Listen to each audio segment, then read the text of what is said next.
At St. Peter's, we understand the importance of our pupils rereading the same book a number of times.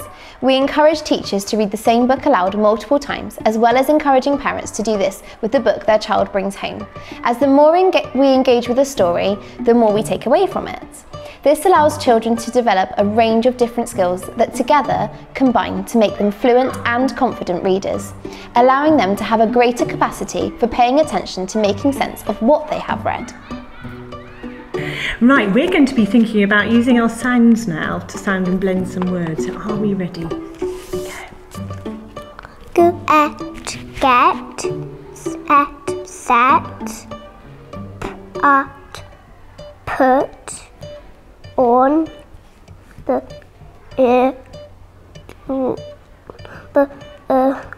spoots. Good girl. Back, map,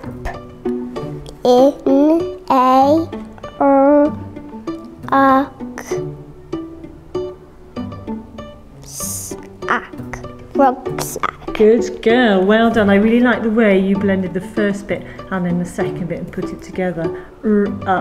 Ruck, sack. It's a good way to blend a longer word. Well done. The first time a child reads a book, the process relies heavily on, and the focus is very much on the child using their prior phonic knowledge and exercising their decoding skills. Teachers support children to identify graphemes they have already been taught and their corresponding phonemes, and use these to blend and read words that appear in the book. Our pupils will only read books containing the sounds that they have been taught in school, which have been well matched to their current reading ability. The first read of a book is essential. If the words are misunderstood or missed, the story may be distorted. It makes sense that increased exposure to reading increases vocabulary.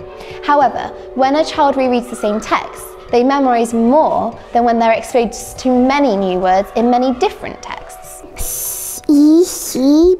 At spats, by. Now this is a long word. What can we do to help us read that long word? Yeah, we can split it into chunks. Saw. What's the first sound?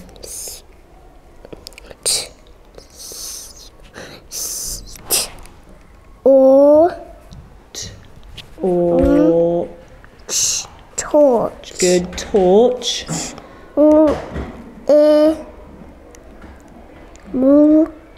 Trigraph.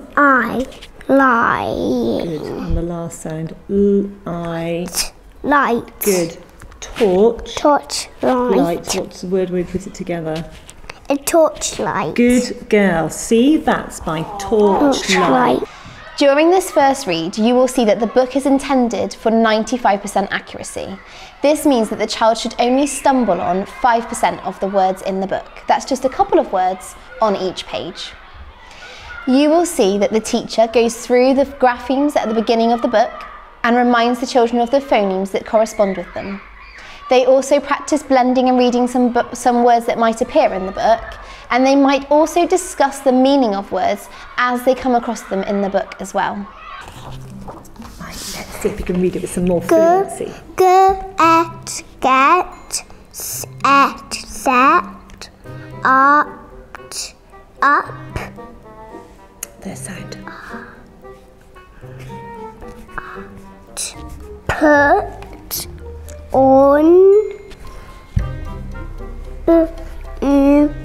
spoots. Good girl. Pack, map, in a rucksack. Whoa, wow, that was... When a child reads a book for the second time, they will be focusing on reading with greater accuracy and fluency. A fluent reader is able to read a book accurately, quickly, and with appropriate expression. Repetitive reading allows a child opportunity to read without or with less stumbling and stopping. Reading time therefore becomes more pleasant for both the reader and the reading teacher or parent. Once a child is able to master a book, it makes moving on to another book much more appealing.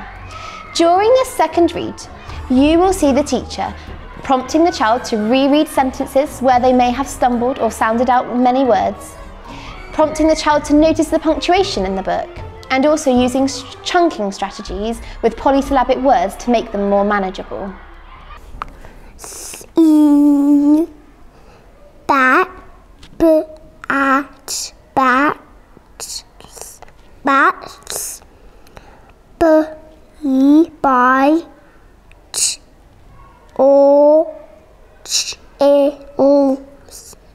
torch, eyes, torches. You were so close. Good girl. The first bit was t, Torch, torch, eye, light, and together. torchlight. Very good, Ida. Rereading is a key skill for comprehension. The third time a child reads a book, the focus is on them comprehending the text by using Prosidy, which for early readers is not possible on initial exposure to a book.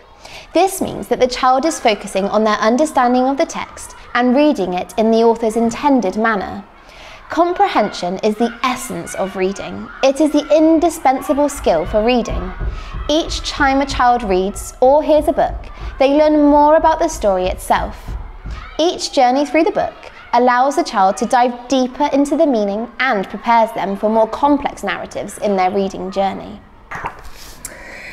Get set, put on boots. Get set, put on boots. Lovely. Pack a map in a rucksack. Pack a map in a rucksack. Prosody is what music is to lyrics. It's the variation of pitch and volume, as well as the rhythm and tempo of the text, which, when accurate, demonstrates a secure understanding of the text as their expression reflects the contents of the book. You will see that the teacher initially models the use of prosody to the child for the child to mimic. Then the teacher provides the child with two options, one with the correct use of prosody and one without. And the child must then determine the correct expressive voice. Once the child is familiar with this skill, later in the text, the child is given opportunity to voice their own ideas for reading with prosody. Exploring the text and illustrations to develop prosody helps children to delve deeper into the story's message, learn new information, and make connections between themselves and the book, or books they may have previously encountered. So let's see if we can read it in a soft voice so we don't frighten them away. See bats by torchlight. Can you read it? Can you say it a little bit louder? Like this, try it like this. See bats by torchlight. Thank you for watching these videos. I hope you've seen the difference between the first video and the final video, and I hope it's shown you how important it is to reread books. Firstly, to help the child to decode the book. Secondly, for that fluency. And thirdly, to help that child really understand the meaning of the book, the comprehension.